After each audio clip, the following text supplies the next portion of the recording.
আচ্ছা, এরকম চিকেন কষা খেতে কে কে ভালোবাসে? চিকেন কষার সাথে পরোটা। পরোটা অনেক দিন আমাদের বাড়িতে হয় না, যখন থেকে ওর বাবার শরীর খারাপটা শুরু হয়েছে তখন থেকে তো অনেকদিন পরোটা হয় না। পরোটা, রুটি সব কিছুর সাথেই চিকেন কষাটা দারুণ লাগে না?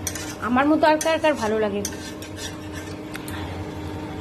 পরোটার সাথে চিকেন কষা? কি ভালো লাগে। কিন্তু আজকে আমাদের পরোটা হচ্ছে না, ভাত আর চিকেন। আহা, কি গন্ধ বেরিয়েছে, কি বলবো আপনাদের। দেখুন কি সুন্দর দেখতে লাগছে, একবার দেখুন। ওর বাবাও চিকেন কষা খেতে ভালোবাসে, মেয়েও ভালোবাসে। ওই জন্য বাবার জন্য আর মেয়ের জন্য একটা করে কষা তুলে নিয়ে আর মেয়ের মধ্যে জল দিয়ে দেবো। আর আমাকে অবশ্যই জানাবেন কার কার এরকম চিকেন কষা খেতে খুব ভালো লাগে, বা কিসের সাথে, রুটি, পরোটা না ভাতের সাথে।